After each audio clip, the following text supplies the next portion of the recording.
नमस्कार, आपका स्वागत है। आज हम पितृपक्ष की महान कथा सुनाने जा रहे हैं। कहा जाता है कि इस कथा को सुनने से समस्त प्रकार के पितृ दोष समाप्त होते हैं। इस कथा का ध्यानपूर्वक श्रवण करने मात्र से ही मनुष्य के कोटि कोटि पाप नष्ट होते हैं और उसे अपार धन संपत्ति और सुख समृद्धि प्राप्त होती है। पितरों की कृपा से उसके सभी दुख दोष समाप्त होते हैं और सुखी जीवन प्राप्त होता है। यह महान कथा भगवान श्री कृष्ण ने गरुड़ जी को सुनाई है। आइए सुनते हैं इस कथा को। दोस्तों, एक समय की बात है, पक्षीराज गरुड़ अपने मन में जिज्ञासा लिए भगवान श्री कृष्ण के पास आते हैं और उन्हें प्रणाम करते हुए कहते हैं, हे प्रभु, पितृपक्ष में पितरों की पूजा करने से कौन सा फल मिलता है? पितृपक्ष के दौरान पितरों की शांति के लिए कौन से उपाय करने चाहिए? भगवान श्री कृष्ण कहते हैं, हे गरुड़, तुमने आज उत्तम प्रश्न किया है। तुम्हारे इस प्रश्न में समस्त मनुष्य जाति का कल्याण छिपा हुआ है। जो मनुष्य अपने पितरों को संतुष्ट करता है, उसके समस्त दोष और दुख समाप्त होते हैं। पितरों की पूजा करने से मनुष्य को अपने पूर्वजों का आशीर्वाद प्राप्त होता है। इस विषय में एक अप्सरा और ऋषि की प्राचीन कथा कही जाती है, जो मैं आज तुम्हें सुनाता हूं। इस कथा को श्रवण करने से तुम्हें तुम्हारे सभी प्रश्नों के उत्तर मिल जाएंगे। इसलिए हे गरुड़, तुम इस कथा को ध्यान से सुनो। इस कथा को जो भी सुनता है, उसके समस्त प्रकार के पितृदोषों का नाश होता है। जो भी इस कथा को सुनता है और सुनाता है, उसके ऊपर पितरों की कृपा सदैव बनी रहती है। गरुड़ जी कहते हैं, हे प्रभु, आपके मुख से इस कथा को सुनने के लिए मैं उत्सुक हूं। कृपया आप मुझे वह कथा सुनाइए। मैं इस कथा का प्रचार अवश्य करूंगा। फिर भगवान श्री कृष्ण गरुड़ जी को पितृपक्ष की कथा सुनाने लगते हैं। इसलिए दोस्तों, आप भी इस कथा को ध्यानपूर्वक पूरा जरूर सुनें। इस कथा के श्रवण मात्र से मनुष्य के सभी पाप और दोष नष्ट होते हैं। उसे पितृदोष से मुक्ति मिलती है, सभी कर्ज उतर जाते हैं, धन धान्य संपत्ति की प्राप्ति होती है तथा सुंदर गुणवान पत्नी की प्राप्ति निश्चित होती है। संतानहीन को संतान प्रदान करने वाली यह कथा अत्यंत महान है। पितृपक्ष के दौरान इस कथा का श्रवण प्रत्येक मनुष्य को करना चाहिए। इसका श्रवण करने से पितरदेव प्रसन्न होते हैं और वरदान देते हैं। श्री कृष्ण कहते हैं, हे गरुड़, प्राचीन काल की बात है। रुचि नामक एक राजा थे, जो संसार के माया मोह को छोड़कर निर्भय होकर ब्रह्मचर्य का पालन करते हुए निरहंकार भाव से पृथ्वी पर विचरण करने लगे। उन्होंने संसार की सभी खुशियों और भोगों का त्याग कर दिया था। उन्होंने घर में रहना भी छोड़ दिया था। वे एक बार ही भोजन करते थे और वन में भटकते रहते थे। उन्हें ऐसा वैराग्य धारण किया हुआ देखकर उनके समस्त पितृगण अत्यंत दुखी हो गए। अपने वंशज को इस प्रकार से वंश को नष्ट करता हुआ देखकर उन्हें भय लगने लगा। उन्होंने सोचा कि वे स्वयं चलकर अपने वंशज से मिलेंगे और उसे वैराग्य का त्याग करने के लिए कहेंगे। फिर एक दिन जब ऋषि रुचि ध्यान मग्न होकर तपस्या कर रहे थे, उसी समय उनके समस्त पितृगण उस स्थान पर प्रकट हुए। जब ऋषि रुचि ने अपनी आंखें खोलीं तो उन्होंने 4 दिव्य आत्माओं को अपने सामने खड़ा देखा। उन्हें देखकर वे आश्चर्यचकित हो गए और उन्हें प्रणाम करते हुए कहने लगे, हे महान आत्माओं, आप कौन हैं और किस कारण से आप मुझे दर्शन देने के लिए पधारे हैं? वे सभी दिव्य आत्माएं कहने लगीं, हे वत्स, हम तुम्हारे पूर्वज हैं और हम तुम्हारे इस वैराग्य पूर्ण आचरण से अत्यंत दुखी हैं, इसीलिए तुमसे मिलने के लिए आए हैं। ऋषि रुचि ने उन्हें नमस्कार करते हुए आदरपूर्वक पूछा, हे पितृगण, आप सभी के दर्शन करके मैं कृतार्थ हो गया, किंतु आप मेरे आचरण से दुखी क्यों हैं? कृपया मुझे विस्तार से बताइए। मुझसे ऐसी कौन सी भूल हो गई है जो मेरे पूर्वज मुझसे असंतुष्ट और दुखी हैं? तब वे सभी पितृगण कहने लगे, हे वत्स, तुमने किस कारण से विवाह नहीं किया? विवाह स्वर्ग और मोक्ष प्राप्ति का उत्तम मार्ग है। गृहस्थ आश्रम के बिना मनुष्य को शाश्वत बंधन होता है। गृहस्थ में रहकर मनुष्य देवताओं, पितरों, ऋषियों और याचकों की पूजा करके उत्तम लोकों को प्राप्त करता है। वह देवताओं को स्वाहा और पितरों को स्वधा शब्द के उच्चारण से तथा द्वार पर आए अतिथियों और याचकों को दान देकर संतुष्ट करता है। विवाह न करके, संतान को उत्पन्न न करके तुम देव ऋण तथा पितृजनों के ऋण से मुक्ति नहीं पा सकोगे।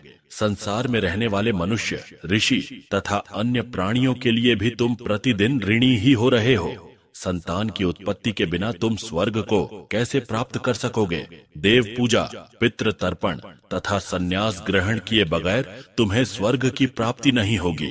सभी पितृ कहते हैं, हे पुत्र, यदि तुमने विवाह नहीं किया तो यह अन्याय केवल तुम्हें कष्ट ही देगा।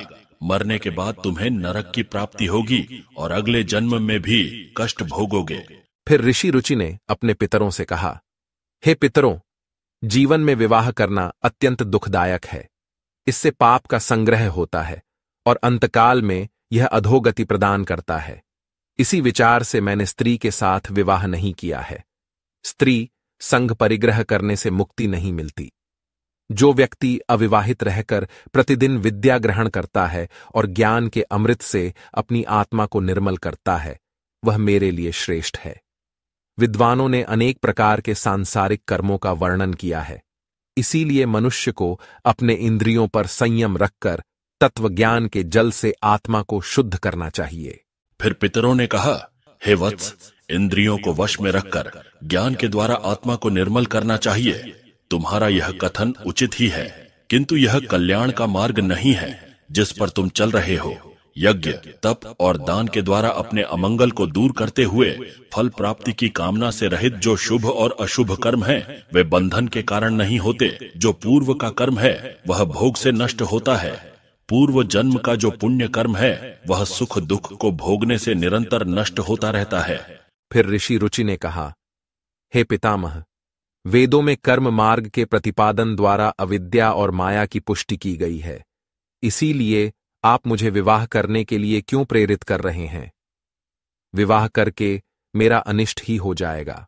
पितरों ने कहा, हे वत्स, कर्म द्वारा जो कुछ भी किया जाता है वह अविद्या है, यह सत्य है। किंतु विद्या प्राप्त करना भी एक प्रकार का कर्म है। शास्त्रों में जो विहित कर्म हैं, सज्जन पुरुष उनका उल्लंघन नहीं करते, उन्हें उसी से मोक्ष की प्राप्ति होती है। शास्त्रों में पुरुष को विवाह करने की आज्ञा दी गई है। विवाह न करने पर पुरुष को मुक्ति नहीं मिलती है। संतान के बिना उसे मोक्ष नहीं मिलता है। संतान के द्वारा किए गए श्राद्ध कर्म से ही उसे मोक्ष मिलता है। इसलिए हे पुत्र, तुम विधि पूर्वक विवाह करो। विवाह न करने से तुम्हारे सभी कर्म भी नष्ट हो जाएंगे और तुम विफलताओं को ही प्राप्त करोगे। यदि हमारा वंश नष्ट हो जाएगा तो हमारी आत्माएं अतृप्त ही रहेंगी। विवाह करके संतान उत्पन्न करके ही तुम अपने पितरों को संतुष्ट कर सकते हो। श्री कृष्ण कहते हैं, हे गरुड़, इस प्रकार से अपने पितरों के वचन सुनकर ऋषि रुचि को बड़ी ग्लानि हुई। उन्होंने विवाह करने का निश्चय किया। फिर ऋषि रुचि ने अपने पितरों से कहा, हे पितृगण, अब तो मैं बूढ़ा हो गया हूं, कौन मुझे अपनी कन्या प्रदान करेगा? वैसे भी मुझ जैसे वृद्ध व्यक्ति के लिए विवाह करना अत्यंत कष्ट साध्य है। फिर पितरों ने कहा, हे वत्स, यदि तुम हमारे वचनों का पालन नहीं करोगे तो निश्चित ही हम सभी पितरों का पतन हो जाएगा और तुम्हारी अधोगति हो जाएगी। इतना कहकर सभी पितृगण अदृश्य हो गए। श्री कृष्ण कहते हैं, हे गरुड़, पितरों के द्वारा ऐसे वाक्य सुनकर ऋषि रुचि मन ही मन अत्यधिक व्याकुल हो उठे। अपने पितरों की मुक्ति के लिए विवाह करने का विचार करते हुए वे कन्या की खोज में पृथ्वीलोक पर विचरण करने लगे, किंतु उन्हें कहीं भी कन्या की प्राप्ति नहीं हो सकी। अपने पितरों के वचनों को बार बार मन में सोचते हुए वे चिंताग्रस्त होकर सोचने लगे, मैं क्या करूं, कहां जाऊं? मेरे पितृगणों को मुक्ति दिलाने के लिए कौन सी स्त्री मुझसे विवाह करेगी? इस प्रकार देर तक विचार करने के बाद ऋषि रुचि ने ब्रह्मादेव की तपस्या करना शुरू कर दिया। ऋषि रुचि ने 100 वर्षों तक एक वन में घोर तपस्या की। तत्पश्चात जगत पिता ब्रह्मा ने उन्हें दर्शन दिया और कहा, हे रुचि, मैं तुम्हारी तपस्या से प्रसन्न हूँ। तुम्हारी जो भी अभिलाषा है उसे प्रकट करो, मैं अवश्य पूर्ण करूंगा। तब ऋषि रुचि ने ब्रह्मदेव को प्रणाम किया और कहा, हे परमपिता, मेरे पितरों ने मुझे संतान उत्पन्न करने के लिए कहा है, किंतु इस समय मुझे विवाह के लिए कोई कन्या दिखाई नहीं पड़ रही है। इसीलिए कृपया आप मुझे कन्या प्रदान करें, जिससे विवाह करके मैं संतान प्राप्त कर सकूं। इस पर ब्रह्मदेव ने कहा, हे विप्र, तुम संसार के प्रजापति हो जाओगे। तुम्हारे द्वारा प्रजा की सृष्टि होगी। तुम्हारे पितरों ने उचित ही कहा है कि तुम्हें स्त्री से विवाह करना चाहिए। इस अभिलाषा को मन में रखते हुए तुम्हें पितरों की पूजा करनी चाहिए। वे प्रसन्न होकर तुम्हारी इस कामना को पूर्ण करेंगे और तुम्हें उत्तम स्त्री की प्राप्ति होगी।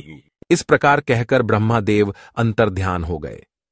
ब्रह्मा जी के वचन सुनकर ऋषि रुचि ने पुनः अपने पितरों को प्रसन्न करने का निश्चय किया। फिर ऋषि रुचि नदी के तट पर पहुंचे और एकांत में उन्होंने अपने पितरों का तर्पण करके उन्हें संतृप्त किया। तत्पश्चात एकाग्र चित्त होकर वे भक्तिपूर्वक अपने पितरों की स्तुति करने लगे। श्री कृष्ण कहते हैं, हे गरुड़, ऋषि रुचि ने अपने पितरों के लिए जो स्तुति की उसे प्रत्येक मनुष्य को ध्यान से सुनना चाहिए। यह स्तुति सब दुख और दोषों को नष्ट करने वाली है। जो केवल एक बार इस स्तुति को सुनता है उसके अनेक पाप नष्ट होते हैं और उसे पितरों का आशीर्वाद प्राप्त होता है। इसलिए तुम इस स्तुति को ध्यान से सुनो, तभी यह कथा सुनने का फल तुम्हें प्राप्त होगा।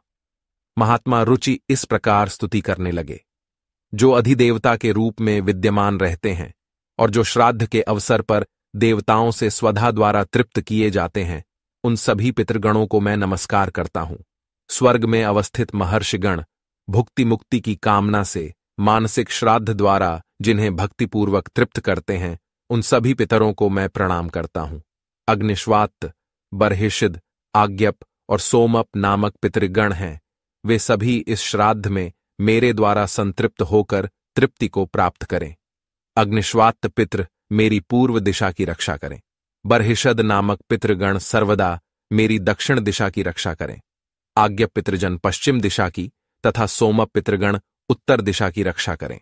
ये समस्त पितृजन राक्षस, भूत, पिशाच और असुर गणों के कारण उत्पन्न दोषों से नित्य सब प्रकार से हमारी रक्षा करें। विश्व, विश्वभुक, आराध्य, धर्म, धान्य, शुभानन, भूतिद, भूतिकृत और भूति नामक जो पितरों के 9 गण हैं, तथा कल्याण और कल्यद, कल्यकर्ता, कल्यत्राश्रय, कल्यता हेतु और अनघ नामक जो पितरों के 6 गण कहे गए हैं, और वर, वरेण्य, वरद, तुष्टिद, पुष्टिद, विश्वपात और धाता नाम से विख्यात ये 7 गण तथा पितृगणों के पाप विनाशक जो महान, महात्मा, महित, महिमावान और महाबल नाम से प्रसिद्ध ये 5 गण हैं, उन गणों के ही साथ सुखद, धनद, धर्मद और भूतिद नामक पितरों का एक अन्य गण चतुष्टय कहा गया है। इस प्रकार कुल मिलाकर उन पितरों के 31 गण हो जाते हैं, जिनसे यह संपूर्ण जगत परिव्याप्त है। ये सभी पितृजन इस श्राद्ध में मेरे द्वारा प्रदत्त कव्याधि से संतुष्ट हों। इस प्रकार ऋषि रुचि द्वारा स्तुति करने पर पितर अत्यंत प्रसन्न हो गए और उसी समय एक दिव्य तेज उत्पन्न हुआ जो आकाशमंडल में चारों ओर व्याप्त हुआ। संपूर्ण विश्व को अपने तेज से आच्छादित करने वाली उस रोशनी को देखकर ऋषि रुचि अपने घुटने पर बैठकर फिर से पितरों की स्तुति करने लगे। रुचि की स्तुति सुनकर पितृगण अत्यंत प्रसन्न हुए और वे उनके सामने प्रकट हुए। रुचि ने पुष्प, गंध और अनुलेप पदार्थों का उन्हें निवेदन किया था। वे सभी पितर उन्हीं को धारण करके उनके सामने प्रकट हुए। रुचि ने भक्तिपूर्वक हाथ जोड़कर अपने पितरों को प्रणाम किया और निवेदन किया। प्रसन्न होकर पितरों ने कहा, हे पुत्र, तुम्हारी इस स्तुति से हम अत्यंत प्रसन्न हैं, इसीलिए अब तुम्हारी जो भी कामना हो वह निसंकोच होकर कहो। फिर नतमस्तक होकर रुचि ने पितरों से कहा, हे पितृदेव, ब्रह्मदेव ने सृष्टि की रक्षा करने के लिए मुझे प्रजापति बनाया है, इसीलिए मैं आपसे संतान उत्पन्न करने में समर्थ, गुणवान, चरित्रवान पत्नी की कामना करता हूं। फिर पितरों ने कहा, हे वत्स, इसी स्थान पर अभी इसी क्षण तुम्हें उत्तम मनोरमा पत्नी की प्राप्ति होगी और उसी से तुम्हें पुत्र होगा। हे रुचि, वह पुत्र बुद्धिमान और बलशाली होकर रौच्य नाम से तीनों लोकों में ख्याति प्राप्त करेगा। उसके भी अतिशय बलवान, महापराक्रमी, महात्मा और पृथ्वी का पालन करने वाले बहुत से पुत्र होंगे। इतना कहकर समस्त पितृगण ऋषि रुचि को आशीर्वाद देकर उस स्थान से अंतर्ध्यान हो गए। पितरों के अंतर्ध्यान होते ही पितरों की कृपा से उसी समय उस नदी के मध्य से ही रुचि के समीप प्रमलोचा नामक मन को प्रिय लगने वाली सुंदर श्रेष्ठ एक अप्सरा प्रकट हुई। उस श्रेष्ठ अप्सरा ने मधुर वाणी में महात्मा रुचि से कहा, हे तपस्वी श्रेष्ठ, वरुण के पुत्र महर्षि पुष्कर द्वारा मेरी एक अतिशय सुंदर कन्या उत्पन्न हुई है। मैं उस सुंदर रूप वाली मानिनी नामक कन्या को भार्या के रूप में आपको प्रदान करती हूँ। आप इससे विवाह करें। इस कन्या से आपको अतिशय बुद्धिमान मनु नाम का पुत्र होगा। फिर प्रजापति रुचि ने उस अप्सरा कन्या से विवाह किया। श्री कृष्ण कहते हैं, हे गरुड़, इस प्रकार से ऋषि रुचि ने अपने पितरों को प्रसन्न करके विवाह के लिए कन्या प्राप्त की और अपने वंश को आगे बढ़ाया। कथा के अंत में भगवान श्री कृष्ण ने गरुड़ जी को पितरों को प्रसन्न करने के अनेक उपाय विस्तार से बताए। ये उपाय मनुष्य के जीवन में पितृदोष को समाप्त करने और पितरों की कृपा प्राप्त करने के लिए अत्यंत आवश्यक माने जाते हैं। श्री कृष्ण ने गरुड़ जी से कहा कि पितरों को प्रसन्न करने के लिए कुछ विशेष अनुष्ठान, तर्पण और धार्मिक कार्यों का पालन करना आवश्यक होता है। आइए जानते हैं उन महत्वपूर्ण उपायों के बारे में। पितरों को प्रसन्न करने का सबसे पहला और मुख्य उपाय तर्पण है। तर्पण का अर्थ है जल अर्पण करना। पितृपक्ष के दौरान पवित्र जल को हाथ में लेकर पितरों का आह्वान करते हुए उन्हें जल अर्पण करना चाहिए। तर्पण में काले तिल, जल, दूध और कुशा का उपयोग किया जाता है। यह कार्य पवित्र मन और श्रद्धा से करना चाहिए, जिससे पितृगण तृप्त होकर प्रसन्न होते हैं। तर्पण करते समय एयुएम पितृभ्य स्वधा मंत्र का उच्चारण करना चाहिए, जिससे पितृ संतुष्ट होते हैं और आशीर्वाद प्रदान करते हैं। श्री कृष्ण कहते हैं, श्राद्ध कर्म पितरों की तृप्ति के लिए एक महत्वपूर्ण अनुष्ठान है। इसमें पितरों के निमित्त भोजन, फल और वस्त्र अर्पण किए जाते हैं। श्राद्ध कर्म करने वाले व्यक्ति को ब्राह्मणों को भोजन कराना चाहिए और उन्हें वस्त्र एवं दक्षिणा देकर आशीर्वाद लेना चाहिए। श्राद्ध के दिन विशेष रूप से सात्विक भोजन बनाना चाहिए, जिसमें खीर, पूड़ी, सब्जी और अन्य पौष्टिक एवं ताजे खाद्य पदार्थ शामिल हों। इस भोजन को पवित्रता के साथ पितरों के निमित्त अर्पण किया जाता है। तीसरा उपाय श्री कृष्ण ने बताया, गाय, ब्राह्मण और अन्य जीवों को भोजन। पितरों को प्रसन्न करने के लिए गाय, कुत्ते, कौवे और ब्राह्मणों को भोजन कराना अत्यंत शुभ माना जाता है। इन्हें भोजन अर्पण करने से पितृ तृप्त होते हैं और प्रसन्न होकर आशीर्वाद देते हैं।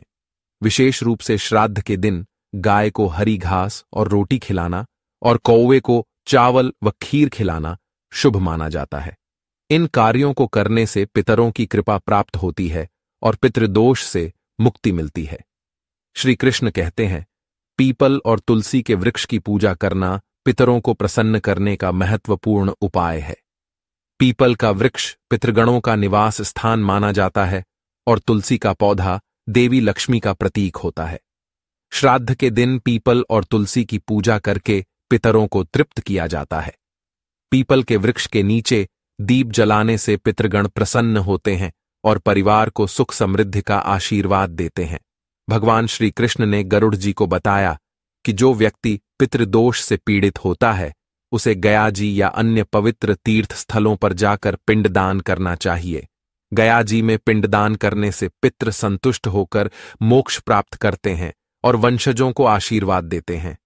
पिंडदान के समय काले तिल, कुशा और चावल का उपयोग करके पितरों को अर्पण करना चाहिए।